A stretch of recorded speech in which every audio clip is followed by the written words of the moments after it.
फौजी भाइयों नमस्ते। मेरा नाम है ब्रिगेडियर विद्यासागर। मैं tri services ex serviceman welfare association में एक वॉलंटियर के तौर पे काम करता हूँ। ये ट्राई सर्विसेज का मतलब आर्मी, नेवी, एयरफोर्स में जो काम किया हुआ एक्स सर्विसमैन का वेलफेयर देखने वाली एक एसोसिएशन है। हमारा एसोसिएशन जून 2015 में स्थापित किया सिकंदराबाद में। इस एसोसिएशन का जो फाउंडर है वो हमारा कर्नल डॉक्टर जी.बी. सेठी साहब हैं। वो जनरल सेक्रेटरी साहब का काम करते हैं और उनका घर में ये जो गराज में उन्होंने 1.5 लाख रुपये खर्च करके हमारे लिए एक बहुत अच्छा ऑफिस दिया है और ये फंक्शनल ऑफिस है। हमारा टी सेवा का मेंबर्स भारत देश में हर कोने में जाते हैं। एक्स सर्विसमैन को जो भी तकलीफें होती है उसको दूर करने के लिए हम कोशिश करते हैं। टी सेवा ने कुछ दिनों को पहले आर्मी ऑफिसर्स पे रूल्स 2017 के बारे में 2 वीडियो हमने बना के यूट्यूब में अपलोड किए थे। उसको देख के काफ़ी जेसुआर हमारा टी सेवा को अप्रोच करके हमसे ये रिक्वेस्ट करते हैं, आप और एक वीडियो बनाइए आर्मी पे रूल्स 2017 फॉर जेसुअस वॉर के लिए, और उसमें हमें क्या फ़ायदा है और सर्विंग सोल्जर्स को कितना पे फिक्स होगा और पेंशनर्स को कितना पेंशन आएगा, ये चीज़ें हमें बताइए। इसलिए ये वीडियो तकरीबन 45 मिनट का आर्मी पे रूल्स 2017 के बारे में हम बताना चाहते हैं। नेक्स्ट, ये जो प्रेजेंटेशन मैं आपको दे रहा हूँ उसका सीक्वेंस इस प्रकार का होगा। नेक्स्ट नेक्स्ट नेक्स्ट पहले हम बात करेंगे बैकग्राउंड। ये आर्मी पे रूल्स 2017 पर जेसुअस वॉर का बैकग्राउंड क्या है, ये पे रूल्स किस किस लिए लागू है, इस पे रूल्स में क्या बेनिफिट्स हैं, डिफेंस पे मैट्रिक्स का मतलब क्या है, इस डिफेंस पे मैट्रिक्स में सर्विंग सोल्जर्स को पे कैसा फिक्स होता है, इंक्रीमेंट्स कैसा देते हैं, पे फिक्सेशन किसी जवान को या जेसो को प्रमोशन होता है जनवरी 2006 के बाद, उसका पे कैसा फिक्स होता है। नेक्स्ट, एमएससीपी का मतलब क्या है, बहुत से लोगों को इसके बारे में मालूम नहीं है। और वो जो सोल्जर को एमएससीपी में कोई बेनिफिट मिल जाता है उसका पे कैसा होगा, और पेंशनर्स 2016 के बाद रिटायर हो गए हैं उनके लिए पेंशन इस पे रूल्स में कैसे फिक्स होता है। 2 मेथड्स हैं। दूसरा डिसेबिलिटी पेंशन है, जो डिसेबल्ड सोल्जर को अभी भी 7 CPC का डिसेबिलिटी एलिमेंट नहीं मिल रही है। अभी 2 मेथड्स हैं, एक स्लैब सिस्टम है, एक परसेंटेज सिस्टम है। इसमें कौन सा आप लोगों के लिए फ़ायदेमंद है उसके बारे में भी हम आपको डिटेल में बताएंगे। Next, background. ये आर्मी पे रूल्स फॉर जेसुअस वॉर कैसा आया है। नेक्स्ट, 7th CPC ने अपना जो रिपोर्ट है गवर्नमेंट को नवंबर 2015 में सौंप दिया है। गवर्नमेंट वो रिपोर्ट लेने के बाद एक एम्पावर्ड कमेटी ऑफ सेक्रेटरीज को स्थापित किया और उनको बताया कि भाई आप इसको स्टडी करिए और हमारा पास कितना पैसा है वो देखिए, हम कितना गवर्नमेंट एम्प्लॉयज़ को बोथ सिविलियंस और आर्म फोर्सेस पर्सनल को दे सकते हैं पे के रूप में, और अलाउंसेस कितना दे सकते हैं और पेंशन कितना दे सकते हैं। वो कमेटी ने उसको बहुत डिटेल्ड में स्टडी करके अपना जो रिपोर्ट सरकार को सौंप दिया, यह सरकार दे सकता है, ये नहीं दे सकता है। 7th CPC का जो स्केल्स ऑफ पे है immediately central government civilian employees को लागू कर दिया और वो लोग ऑलरेडी 7 CPC का पे ले रहे हैं। और जो पेंशनर्स हैं 2016 के बाद जो रिटायर हुए, सेंट्रल गवर्नमेंट सिविल पेंशनर्स को भी पेंशन 7 CPC के हिसाब से देना शुरू कर दिया। नेक्स्ट, लेकिन arm forces, army, navy, air force, वो लोगों ने ये स्टडी करने के बाद ये नतीजे पे पहुंचे थे कि इसमें सोल्जर्स को काफ़ी नुकसान होने वाली है और गवर्नमेंट से रिक्वेस्ट किया, भैया हमारा ही जो समस्या जो है वो आप देख लीजिए और इसके बाद आप जो भी निर्णय लेंगे वो हमारे लिए मंजूर है। और गवर्नमेंट ने एक कमेटी को कंस्टिट्यूट किया, पहले को फौजी लोगों को ये तकलीफ है, उसको स्टडी करिए और बताइए सरकार क्या दे सकता है उनके लिए। और वो कमेटी ने अपना रिकमेंडेशंस गवर्नमेंट को दे दिया है। और नेक्स्ट,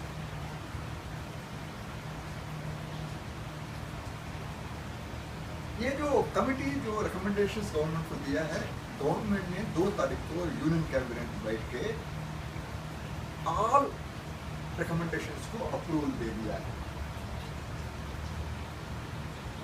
और अगले दिन 3 मई को एक गजट नोटिफिकेशन भी जारी कर दिया है। आपका पे ऐसा होगा और प्रमोशन हो गया तो आपका पे कैसा फिक्स होगा, ये सब चीज़ें ये गजट में दिया गया है।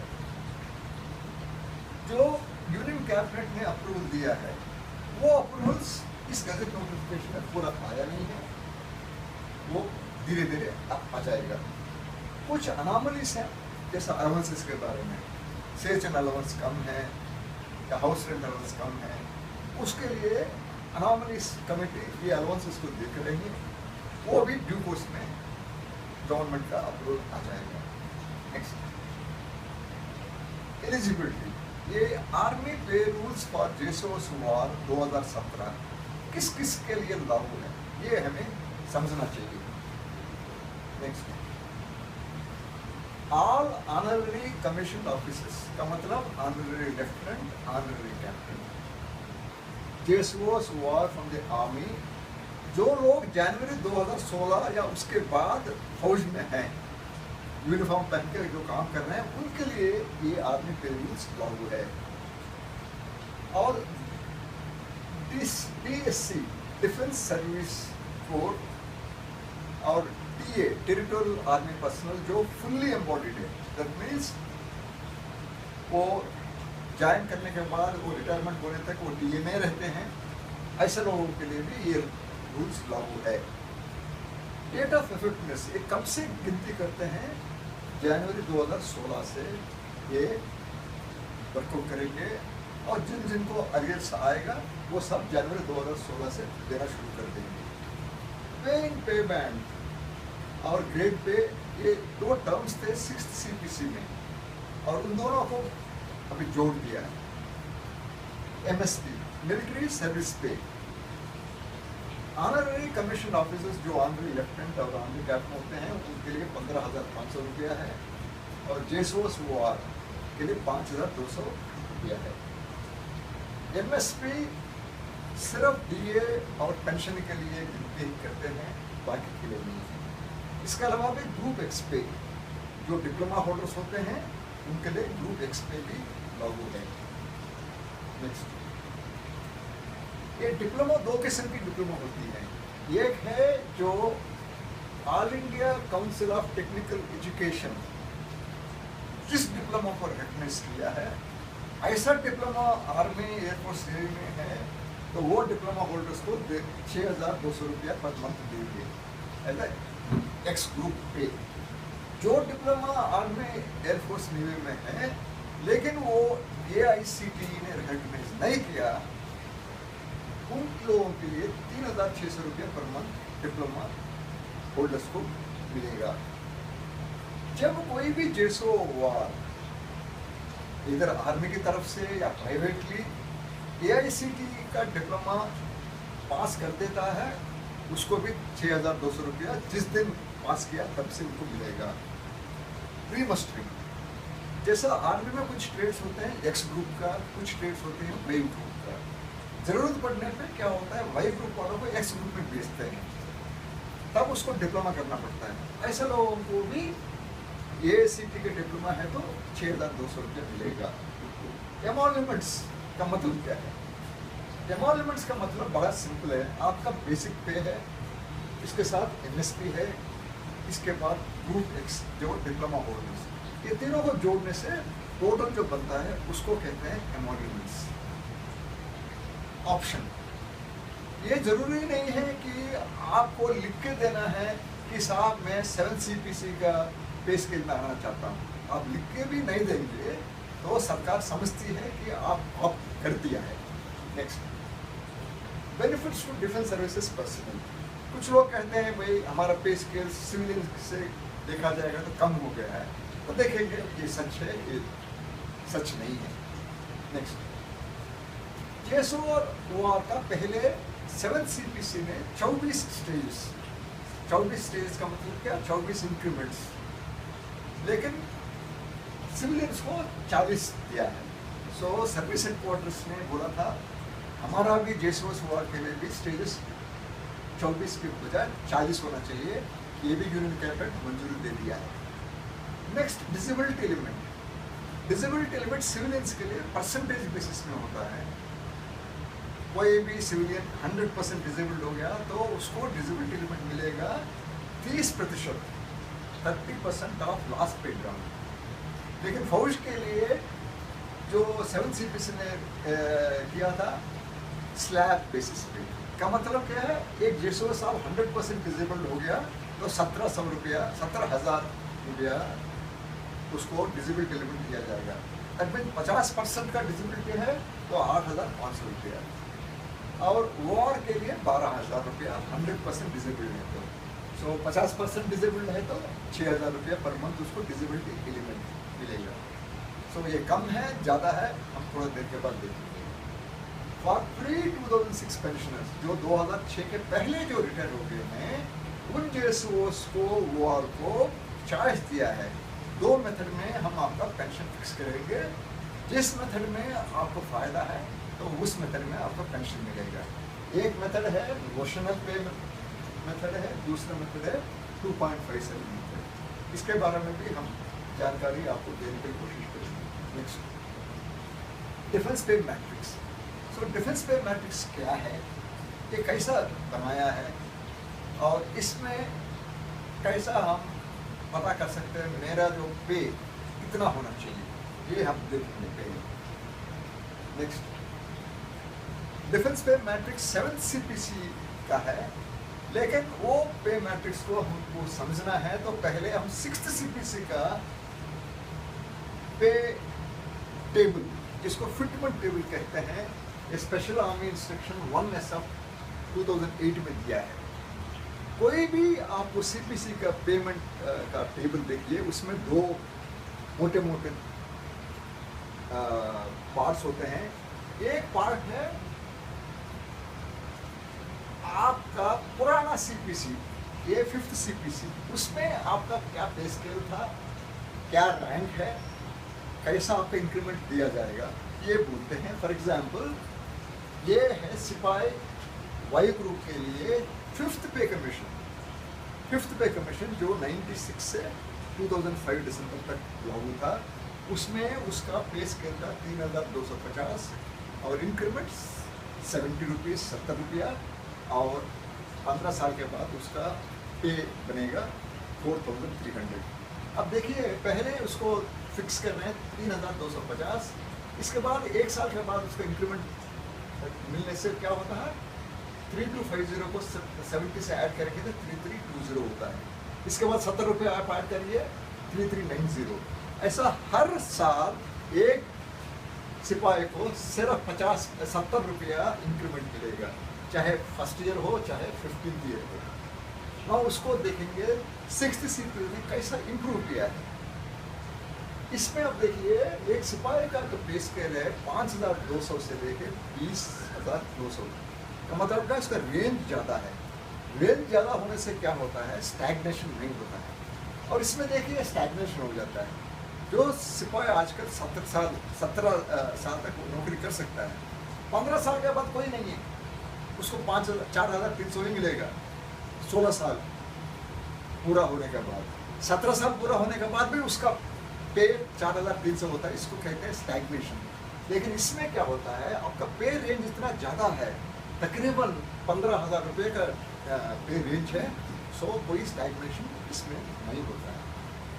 दूसरा क्या किया, 6th CPC आपको सिर्फ बेसिक पे है, 5th CPC में, इसके बाद इंक्रीमेंट है।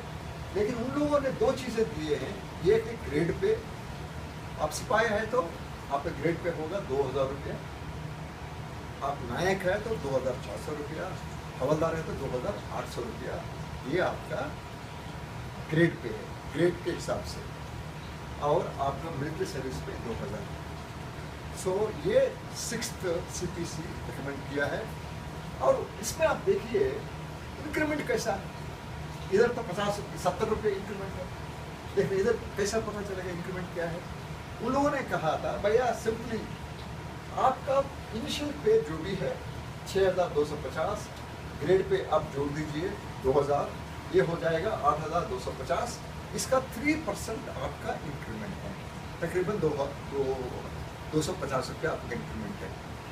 नेक्स्ट ईयर क्या होता है, ये 6250 को वो 250 से ऐड करिए, ये 6,500 हो जाएगा, ये 2,000 कांस्टेंट है, आपका इंक्रीमेंट 260 रुपया होता है। वैसा वैसा वैसा इंक्रीमेंट आप देखते जाइए, आपका इंक्रीमेंट बढ़ के 250 से तकरीबन 400 रुपये तक हो जाएगा। दैट मीन्स हर साल आपका इंक्रीमेंट बढ़ेगा। लेकिन इधर 5th पे कमीशन में इंक्रीमेंट 70 रुपया ही है, कोई चेंज नहीं। ये कभी भी आप कोई भी पे कमीशन में टेबल आप देखोगे, ऐसे ऐसे डिडक्शन आपको ड्रॉ करना चाहिए, इसमें हमको क्या फ़ायदा है क्या नुकसान है। लोग कुछ ना कुछ भूलते रहते हैं, लेकिन ये जो डेटा है आपके सामने है। नेक्स्ट, ये समझने के बाद हम 7th CPC में जाएंगे। ये 7th CPC में एक सर्विंग सोल्जर जो दिसंबर 2015 में, चाहे वो सिपाही हो, नायक हो, हवलदार हो, उसका पे 7th CPC का डिफेंस पे मैट्रिक्स में कैसा फिक्स करते हैं, ये मैंने ऑलरेडी आपको बता दिया। जो 6th CPC का बेनिफिट्स, नेक्स्ट ये मैंने बता दिया। नेक्स्ट और एक तरकीब चाहिए। नाउ आप देखिए डिफेंस पे मैट्रिक इस प्रकार का होता है। इसमें क्या क्या है आप देख लीजिए। पहले आपका रैंक है, हवलदार है, नायब सूबेदार साहब, सूबेदार साहब, इनका ग्रेड पे 6th CPC में क्या था, एक हवलदार के लिए 2,800 रुपया है, नायब सूबेदार के लिए 4,200 रुपया है, सूबेदार साहब के लिए 4,600 रुपया है। ये ग्रेड पे 6th CPC का है। और ये लेवल का मतलब क्या है, जब फौजी का पे और सिविलियन के साथ जब कंपेयर करना चाहते हैं, फिर इसको बोलते हैं लेवल। हवलदार का लेवल 5 है तो सिविल में जो एम्प्लॉय होता है वो भी लेवल 5 में है, तो उसका पे आपके साथ बराबर जनरल होना चाहिए। नो, नायब सूबेदार का लेवल है 6 है और सूबेदार साहब का लेवल है 7। सो जब आप कंपेयर करेंगे आपका पे सिविलियन के साथ, आप लेवल्स के साथ कंपेयर करेंगे। Level is also equivalent to आपका रैंक। नो, इसके बाद ये वर्टिकली देखिए 1 2 3 4 5 6 वैसा ये 40 तक जाएगा। ये MS पावर पॉइंट में इतना जगह नहीं है, इसलिए हमने सिर्फ 6 रखा है। ये क्या है, ये नथिंग बट स्टेज। स्टेज का मतलब क्या है, इंक्रीमेंट। सो सबसे पहले स्टेज जो है, एक हवलदार को सपोज वो 2016 में हवलदार है और कोई सर्विस नहीं है, जस्ट अभी प्रमोट हुआ है, उसका जो मैट्रिक्स पे कहते हैं या बेसिक पे कहो, एक ही बात है, उसको मिलेगा 29,200, 29,200 रुपया उसका पे होगा। और MSP के साथ साथ वो उसका टोटल एमोलमेंट्स होते हैं, और वो एक्स ग्रुप का है तो और 6,200 रुपया या 3,600 रुपया। स्टेज 2 का मतलब क्या है, 1 साल वो नौकरी करेगा, उसको जो इंक्रीमेंट है ये 29,200 के ऊपर 3% के साथ 6th पे कमीशन रहता है। सो इंक्रीमेंट जोड़ के वो 30,100 होता है। ऐसा हर एक साल के बाद उसको इंक्रीमेंट बढ़ के उसका पे बढ़ता जाएगा। ऐसे 40 लेवल तक आपको जाना है। सिमिलरली नायब सूबेदार साहब का, सिमिलरली सूबेदार साहब का ये फर्स्ट सेल है, ये बहुत ही इंपॉर्टेंट सेल है, इसलिए हम ऐसे दिखा रहे हैं। नेक्स्ट अब देखिए कि कैसा डिफेंस पे मैट्रिक्स तैयार किया गया है फर्स्ट सेल के लिए, क्योंकि पूरा डिफेंस पे मैट्रिक्स वो फर्स्ट सेल के ऊपर निर्भर होता है ना। आप रैंक दे लीजिए, हवलदार साहब हैं, उनका ग्रेड पे 2800 है 6th CPC में। और एंट्री पे का मतलब क्या है, 6th CPC में स्टार्ट में एक हवलदार को कितना था। और IOR का मतलब है इंडेक्स ऑफ रेशनलाइजेशन। ये हवलदार के लिए 2.57 है, नायब सूबेदार साहब के लिए 2.67 है और सूबेदार साहब के लिए भी 2.67 है। ये अलग अलग क्यों है, एक ही क्यों नहीं होता है, MSP एक ही होता है, इधर अलग अलग है। 7th CPC ने ये बताया, देखो भाई एक सिपाही का कुछ रिस्पॉन्सिबिलिटीज होते हैं, क्योंकि वो उसका जो रैंक है बहुत लो है।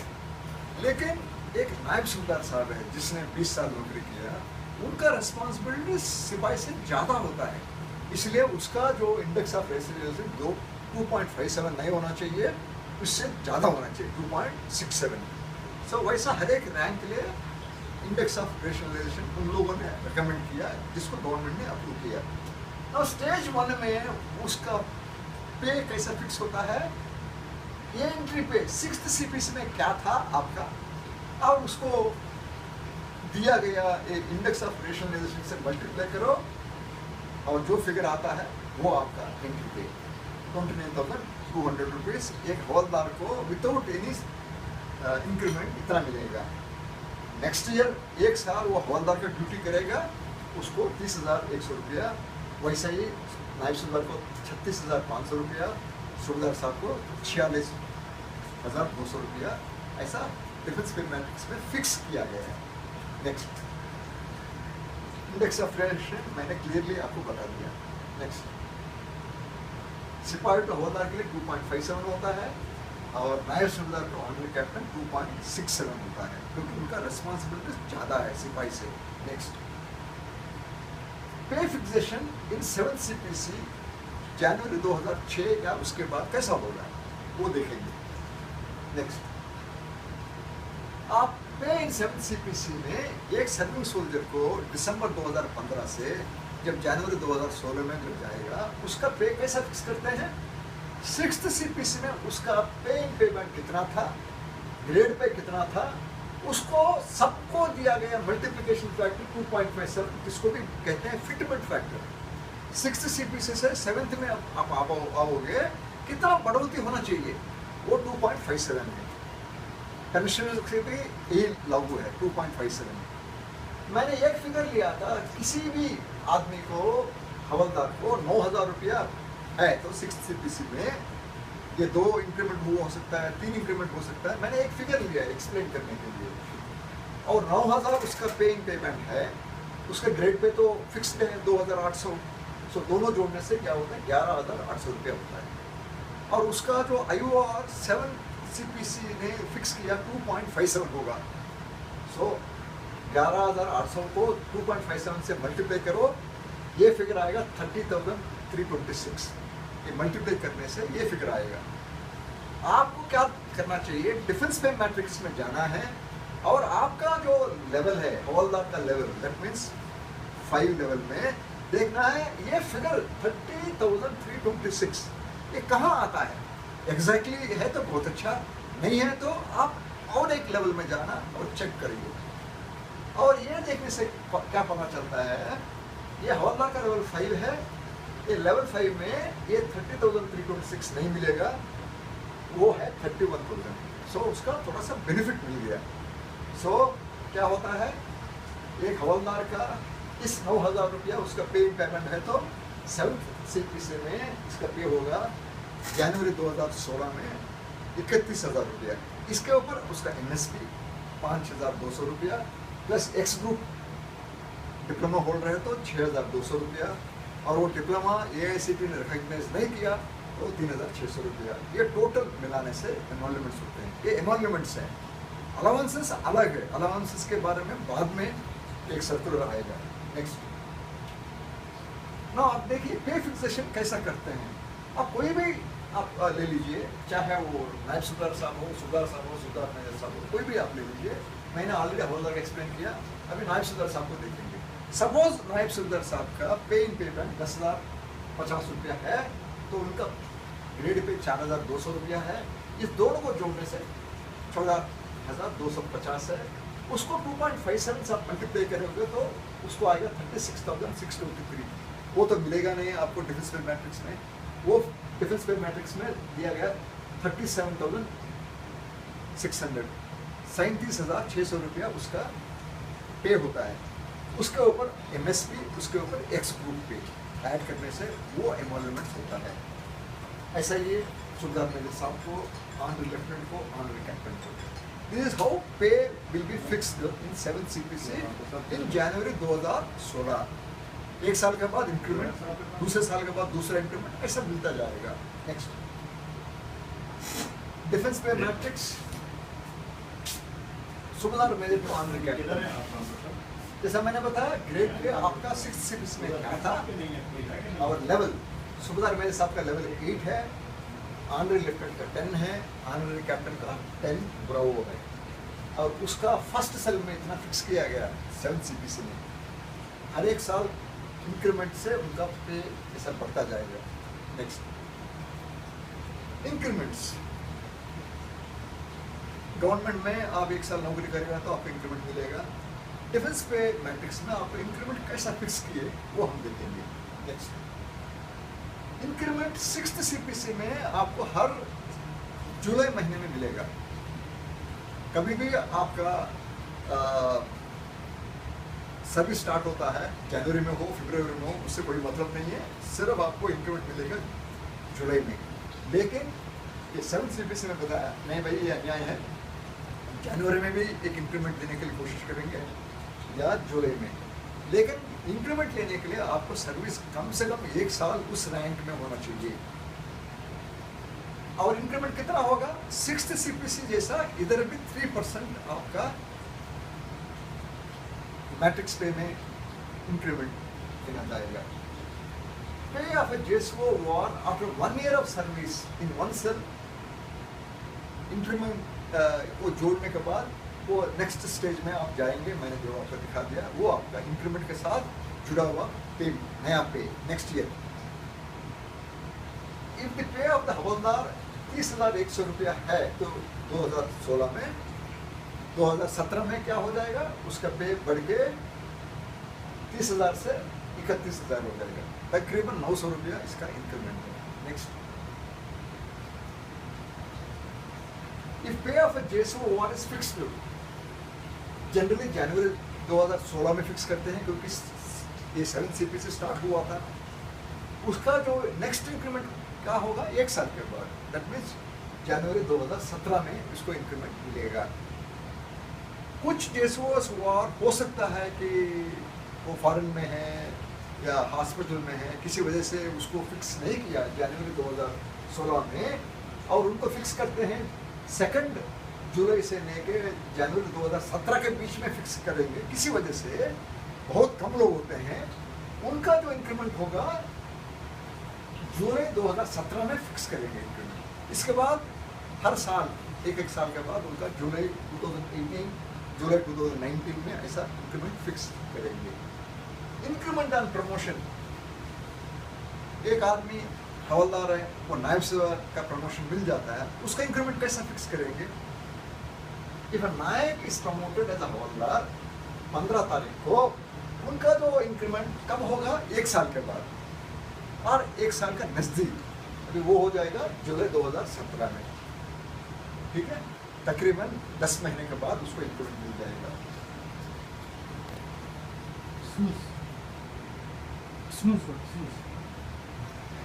नायब सुबेदार साहब सुबेदार जैसा प्रमोट हो गया अप्रैल को, और उनका इंक्रीमेंट सूबेदार में कब मिलेगा?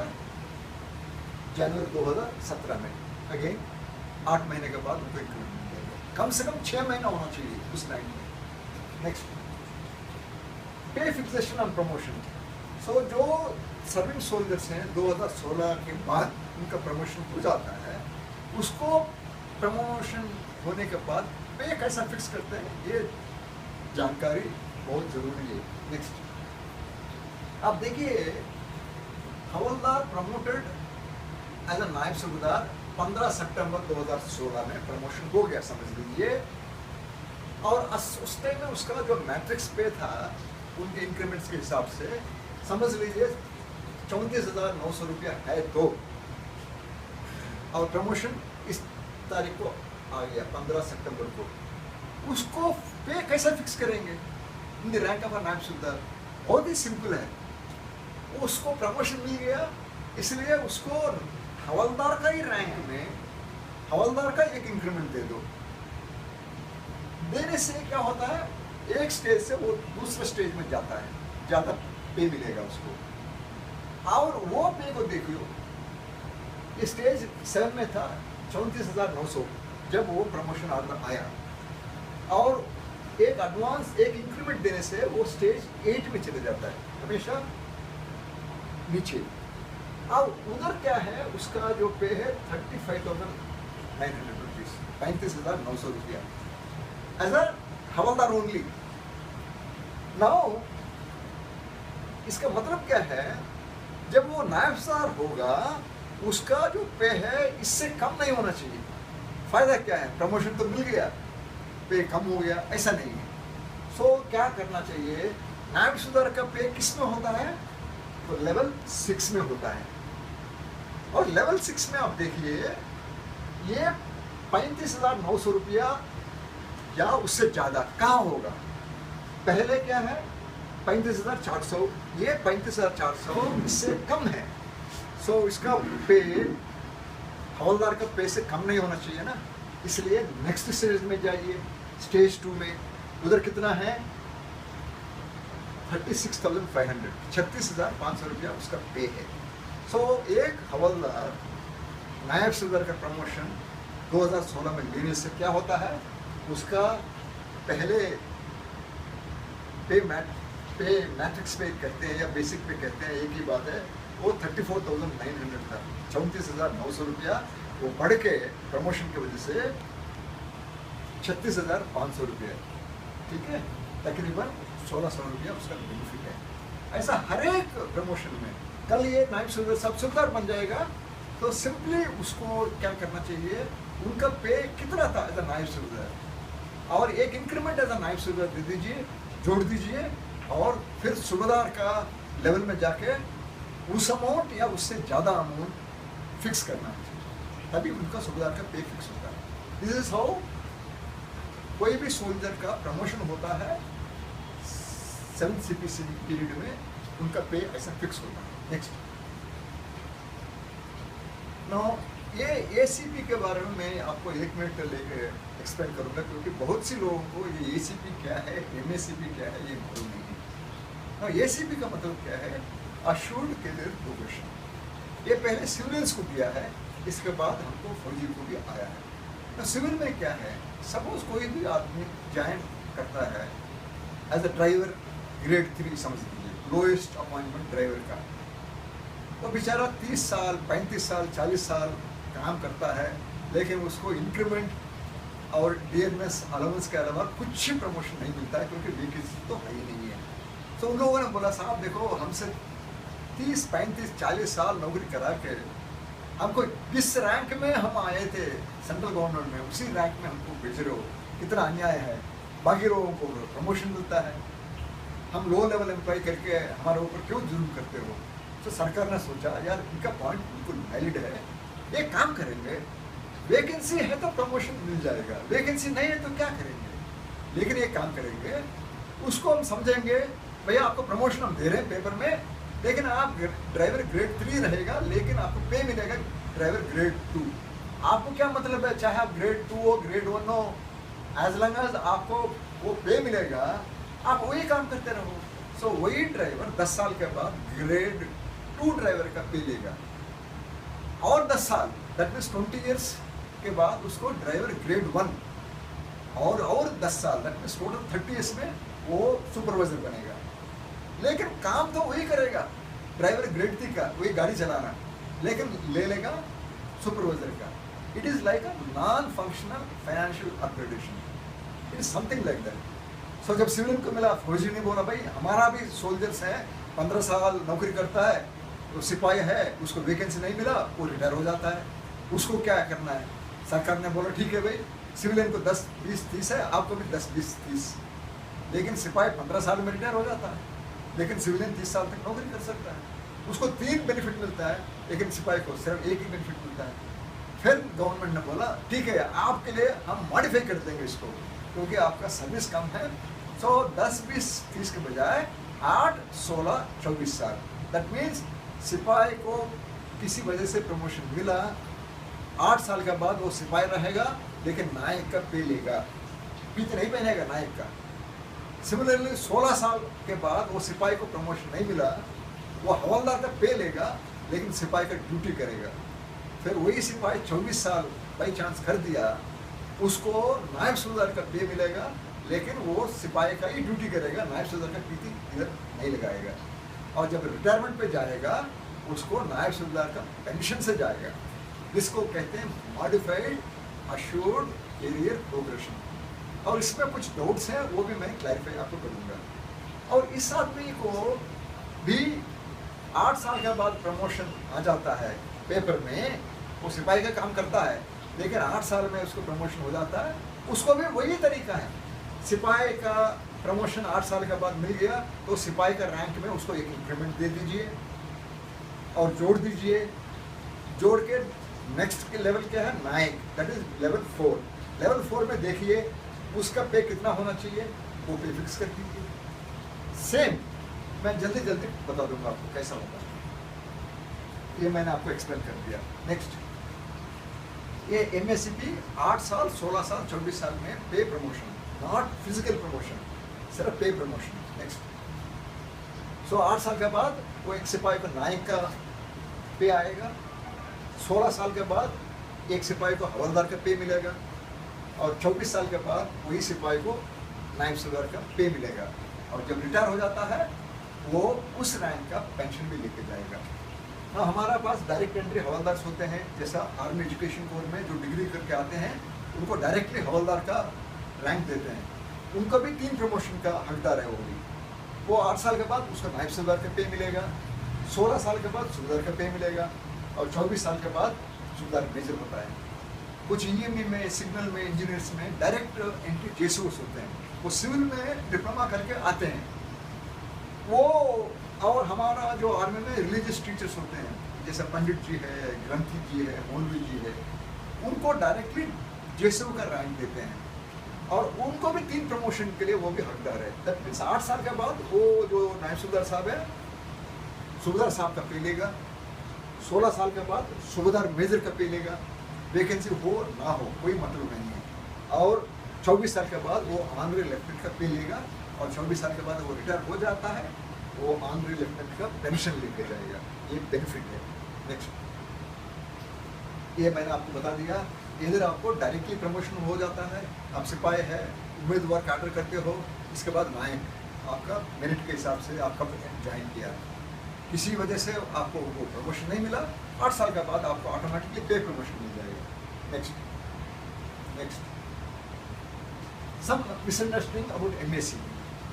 ये कुछ लोगों को गलतफहमी है, मैं किसी रैंक में 8 साल नौकरी कर दिया तो मुझे प्रमोशन मिलना चाहिए, वो नहीं है, मैं आपको एक्सप्लेन करूँगा। Next, I got promotion to the rank of Naik जब मेरा सर्विस 6 साल था।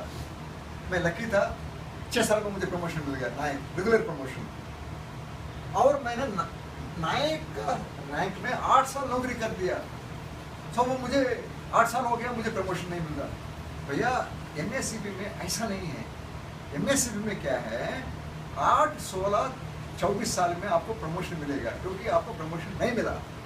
सो you got a regular promotion as a Naik, आपको नायक का प्रमोशन रेगुलरली मिल गया, अभी एमएससीपी में आप हवलदार बनना चाहते हो, उसके लिए 8 + 8 16 साल आप जब करोगे तभी आपको एमएससीपी हवलदार मिलेगा। लेकिन आपका ड्यूटी में कोई फर्क नहीं है, आप नायक ही रहेगा लेकिन हवलदार का पे लेगा, ये याद रखना।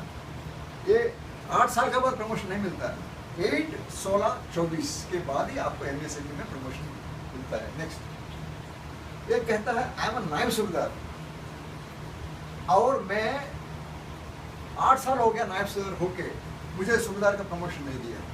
अरे भाई साहब, आपने 3 प्रमोशन ले लिया, नायक हुए, हवलदार हो गए, नायब सूबेदार हो गए। एमएससीपी में 3 ही प्रमोशन मिलता है, आप 3 प्रमोशन रेगुलर ले लिया, इसलिए एमएससीपी आपके लिए लागू नहीं है। ऐसा गलतफहमी है। तीसरा, आई एम हवलदार, मुझे 23 साल नौकरी हो गया है, क्या मुझे एमएससीपी मिल सकता है? हाँ भाई, जरूर मिलेगा, क्योंकि आपको प्रमोशन तो मिला नहीं है नायब सूबेदार का। लेकिन जब 24 साल आप करोगे, 8, 16, 24 करते ही आपको नायब सूबेदार का पे मिलेगा, लेकिन हवलदार का ही पीती लगाओगे, हवलदार का भी ड्यूटी करोगे। ये है MSCP job. Next, MSCP benefit to newly recruited soldier in 6 CPC। Suppose 2006 में बेचारा एक सिपाही ज्वाइन होता है, यूनिट में उसका वैकेंसी नहीं है, वो सिपाही रह जाता है, वो 10 साल 6th CPC में रहता है, लेकिन एमएससीपी लागू है उसके लिए। उसका कैसा होगा इन द 7th CPC में, उसका पे कैसा फिक्स होगा? ये थोड़ा कॉम्प्लिकेटेड जैसा लगता है, मैं आपको एक्सप्लेन करने की कोशिश करूँगा इन सिंपल टर्म्स। देखिए, वो 2006 में एक सोल्जर रिक्रूट होके एक सोल्जर का पे लेता है, उस टाइम में उसका क्या होगा? नेक्स्ट,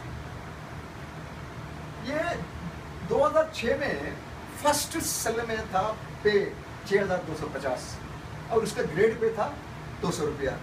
मैंने बताया था हर एक साल उसका इंक्रीमेंट्स बढ़ता जाएगा, क्योंकि it is related to the PIPB, और उसका फर्स्ट ईयर में 6500 हो गया और उसने 8 साल नौकरी करता है। 2006 से 2014 तक उसने सिपाही का ही रैंक में है, उसको कोई प्रमोशन नहीं मिला। 2014 में he is eligible for, suppose वो दिसंबर 2006 में वो सिपाही जैसा आ गया, वो दिसंबर 2014 में एमएससीपी के लिए वो हकदार है। दैट मीन्स 2015 में क्या होगा, वो एमएससीपी का नायक बनेगा। का मतलब सिर्फ नायक का पे मिलेगा उसको, देखेंगे। नेक्स्ट, सपोज उसको प्रमोशन एमएससीपी में नायक का हो जाता है, उसका PIPB में कितना होता है? 8810 रुपया, और उसका जो ग्रुप ग्रेड पे, अभी वो नायक बन गया, इसलिए उसका ग्रेड पे 2000 से 2400 होता है। और इंक्रीमेंट के हिसाब से उसको एक इंक्रीमेंट भी देना है ना, क्योंकि वो प्रमोशन हो गया नायक का, और 11,900 उसका।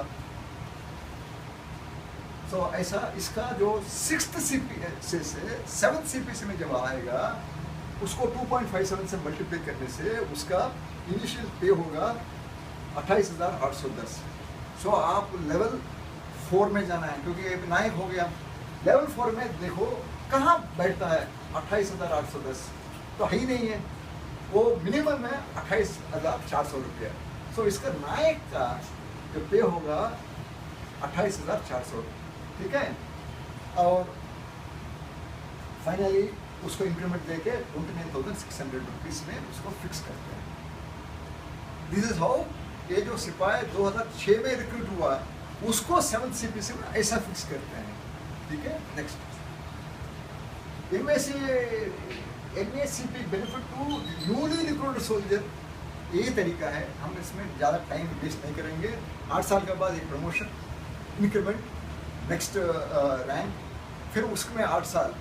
नेक्स्ट, अब देखिए सिंपली मैं जल्दी चले जाऊँगा। फर्स्ट ईयर में वो सिपाही का पे लेगा 7th CPC में डिफेंस पे मैट्रिक्स में 21,700 है, स्टेज 1 में है। फर्स्ट सेल में उसका पे अभी रिक्रूट हुआ 2016 में। 8 साल के बाद दैट मीन्स 9th स्टेज में उसको मिलेगा 27,600 इन द रैंक ऑफ सिपाही। उस टाइम में वो एमएससी पे आ गया उसको। सो एमएससी पे आ गया तो क्या होगा, एक इंक्रीमेंट देना है इन द रैंक ऑफ सिपाही। देने से क्या होता है 28,400 होगा। अभी ये तो नायक हो गया, सो आप नायक का स्टेज में जाना पड़ेगा। ये 37,500, ये 28,400 कैसे कहाँ होगा? ये है स्टेज 5 में 28,700। सो इसका जो पे है एज ए नायक MACP में नायक 28,700 होता है। सपोज उसने और 8 साल उसको प्रमोशन ही नहीं मिला, दैट मीन्स 5 और 8 मीन्स 13 में क्या होगा? उसका मैट्रिक्स पे 36,400 इंक्रीमेंट एक दे दो क्योंकि वो नायक रैंक में है 37,500। सो 37,500 उसका नायक का पे है और हवलदार बन गया MACP में। सो 37,500 कहाँ है वो देखो, वो है 10th स्टेज में 38,100 है, इससे ज़्यादा है। और समझ लो उसको और 8 साल कोई प्रमोशन नहीं मिला, फिर आप जाइए 18 में क्या है, एक इंक्रीमेंट दे दीजिए, फाइनली नाइट सुविधा में उसको फिक्स करिए 50,500 रुपया। ऐसा पे फिक्सेशन होता है डिफेंस पे मैट्रिक्स में, इन दी MACP में भी। नेक्स्ट पे फिक्सेशन ACP ये मैंने आपको बता दिया। सो हम लोग जल्दी जल्दी नेक्स्ट स्लाइड में चले जाएंगे। Next next next pension.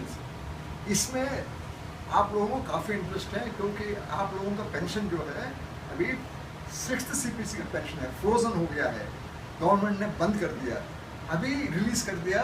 सो 2016 के बाद आप रिटायर हो गया तो आपका पेंशन कैसा होगा? नेक्स्ट ये पेंशन ऑफ पोस्ट 2016, तो में 2016 में जो रिटायर हुए हैं, सिपाही हो या सुबेदार मेजर साहब हो, ऑनरेरी कैप्टन हो, आपका पेंशन कैसा होगा? बहुत ही सिंपल है। नेक्स्ट आप तो 2016 में रिटायर हो गए हैं, सो 2016 में आपको पे फिक्स करना है, इसके बाद आपका पेंशन फिक्स करते हैं। सो मल्टीप्लाई बेसिक पे 2.5%, इससे सबको फिक्स होता है, आपको भी ऐसा फिक्स होगा। उसका MSP ऐड करिए, और आप डिप्लोमा होल्डर है जैसे EME में, सिग्नल्स में, इंजीनियर्स में है, उसका X ग्रुप ऐड करिए, वो टोटल क्या हो जाता है? एमोलमेंट्स हैं, उसमें 50% आपका पेंशन है। बहुत सिंपल है। नेक्स्ट जैसा मैंने बताया, आपका पे इन पेमेंट एज हवलदार है तो 15,840 जो 6th CPC में था, ग्रेड पे 2,800, ये दोनों जोड़ने से 18,640, फिर 2.57 से मल्टीप्लाई करने से 47,900। आप nearest cell in the defence pay matrix इससे ज़्यादा होना चाहिए, 48,200।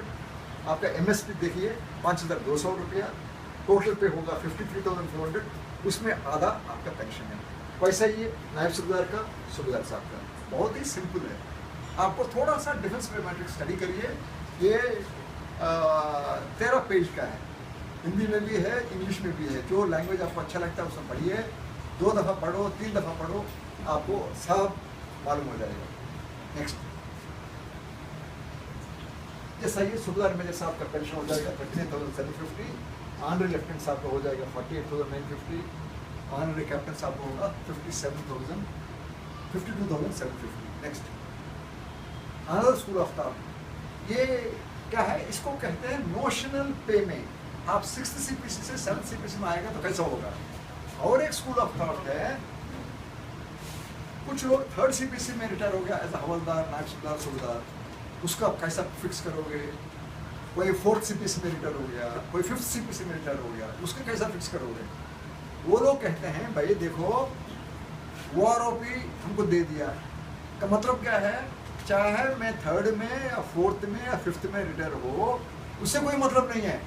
मेरा OROP का डेट ऑफ रिटायरमेंट क्या है? 2013। 2013 कब आता है? वो 6th CPC में होता है। सो मैं 3rd में भी रिटायर है तो consider me as if I am retired in 2013, that is 6th CPC।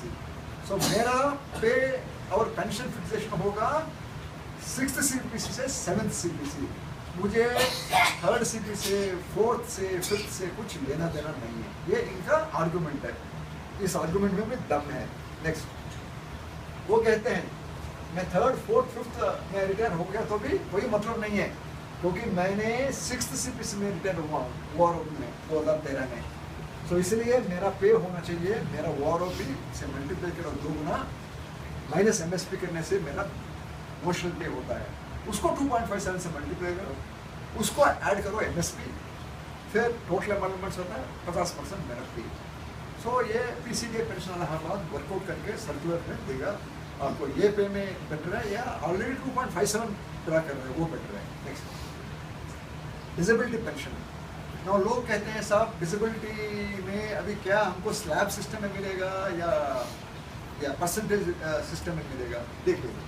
Next, ये डिसेबिलिटी पेंशन में दो एलिमेंट्स होते हैं, एक सर्विस एलिमेंट है, जितना सर्विस आपने किया है उसके लिए ये पेंशन है।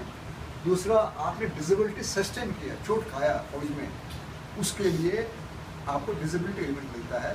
लेकिन डिसेबिलिटी एलिमेंट लेने के लिए मिनिमम आपको 20% होना चाहिए। सर्विस एलिमेंट आपका नंबर ऑफ ईयर्स के ऊपर होता है, 15, 20, 30। डिसेबिलिटी एलिमेंट मिनिमम 20% से 100% तक जा सकता है। जो डिसेबिलिटी एलिमेंट लेने के लिए भी आपका सर्विस नॉर्मल कंडीशन में कम से कम 10 साल होना चाहिए। 10 साल से कम है तो आपको डिसेबिलिटी ग्रेजुइटी मिलता है, पेंशन नहीं मिलेगा। 2 पीपीओ आप इश्यू करते हैं, एक है आपका सर्विस एलिमेंट के लिए एक पीपीओ होता है, आपका डिसेबिलिटी एलिमेंट के लिए और एक पीपीओ होता है। आप सिर्फ डिसेबल्ड सोल्जर बोलने से कोई मतलब नहीं है, आपने डिसेबिलिटी एलिमेंट का पीपीओ दिखाने से ही आपको डिसेबिलिटी सोल्जर माना जाते हैं। नेक्स्ट, आपको इस डिसेबिलिटी एलिमेंट के ऊपर भी डीआर है, सर्विस एलिमेंट के ऊपर डीआर है, 2 डीआर मिलेगा आपको।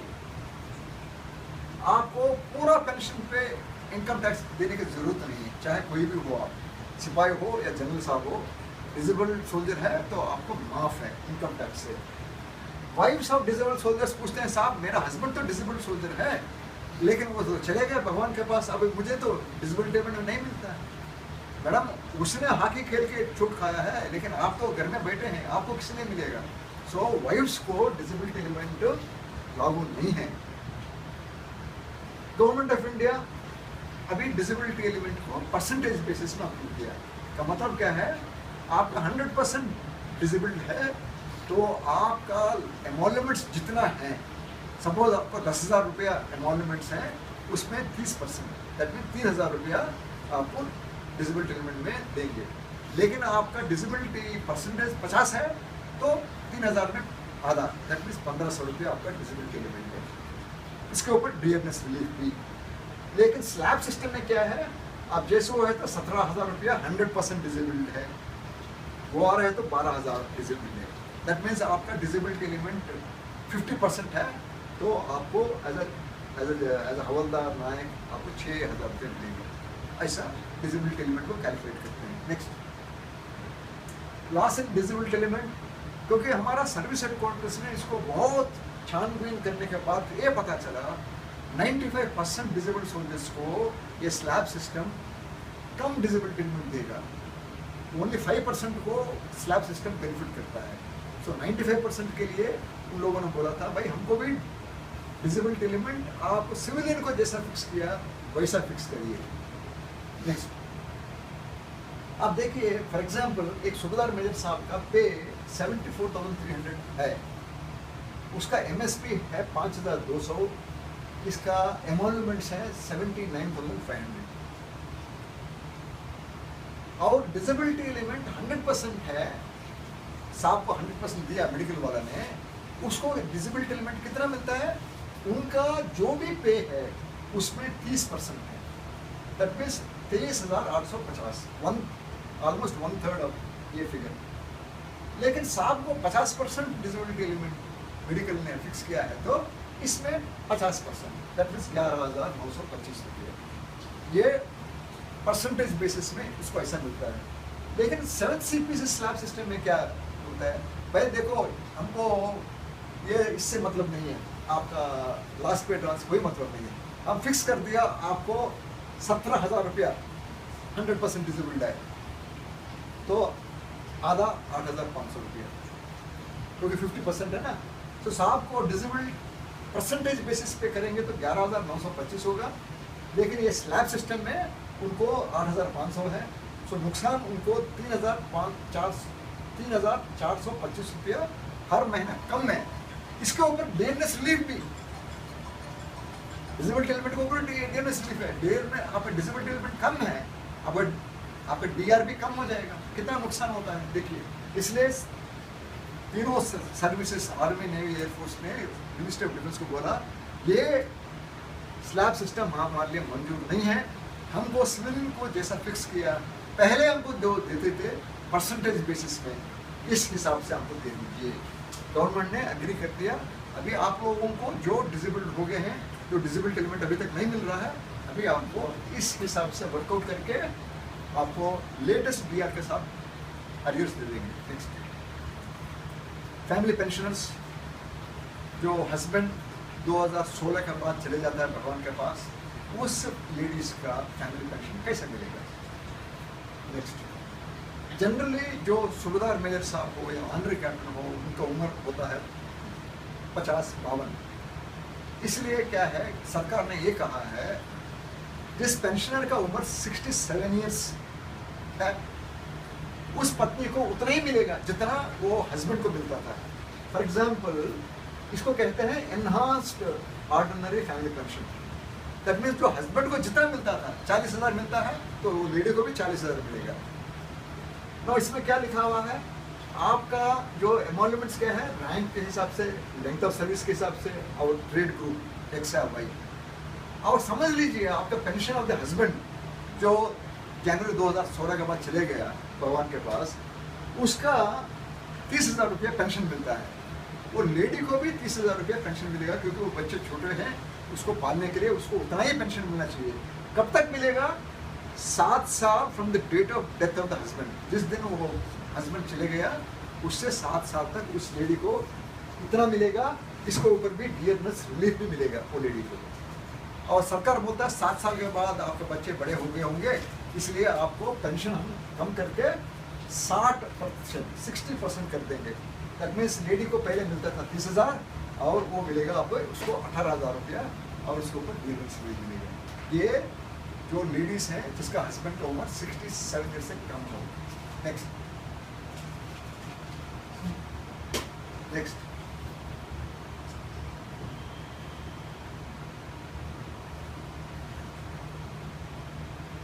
2006 के पहले जो सोल्जर्स रिटायर हो गए हैं वो पेंशन ड्रा कर रहे हैं, और वो बाई चांस वो चले जाते हैं भगवान के पास, उस औरत का क्या होगा? सिंपल सेम रूल्स अप्लाई होता है। उस हस्बैंड का उम्र 67 ईयर से कम है, तो जितना हस्बैंड को मिलता था उतना ही ये लेडी को मिलेगी as a enhanced rate of ordinary family pension. Suppose उसका उम्र 67 से ज़्यादा है, तो ऑटोमेटिकली हस्बैंड को जितना मिलता था उसमें 60% मिलेगा।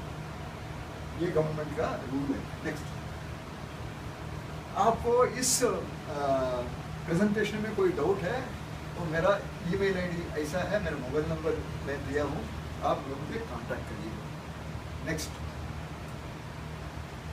ये टी सेवा के बारे में मैंने आपको पहले बताया कि टाइमली सेवा और ट्रू सेवा। हम लोग अपने पैसे से ये ऑफिस चलाते हैं, और आप लोग समझते हैं ये ऑर्गेनाइजेशन अच्छा है, इसमें मेंबर बनने से हमको कोई फ़ायदा है, हमारा परेशानियाँ ये लोग दूर करेंगे। हमारे कर्नल डॉक्टर GV सेठी साहब जनरल सेक्रेटरी है, और उनका जो ईमेल आईडी है gb_sethi@gmail.com। उनका मोबाइल नंबर है 9440859877, और हमारा ऑफिस का भी एक ईमेल आईडी है। कर्नल साहब बहुत बड़ा आदमी करके आप समझते हो, फिर हमारा ऑफिस को आप triservices.hyd@gmail.com में भेज दीजिए, हम आपको मेंबरशिप फॉर्म भेजेंगे, फिर आप मेंबर बन सकते हो। नेक्स्ट, सपोज आप सिकंदराबाद हैदराबाद कभी आओगे, आप आके हमें मिलिए, हमें बहुत खुशी मिलेगी। हमारा ऑफिस का पता है 143 वायुपुरी, ये पार्क लिंक रोड में है, वो near 2nd cross road, Sainikpuri, Secunderabad. और हमारा लैंडलाइन मोबाइल नंबर हमने दिया है। कभी भी आप वर्किंग डेज में आप बात कर सकते हैं, मंडे से Saturday. Thank you very much.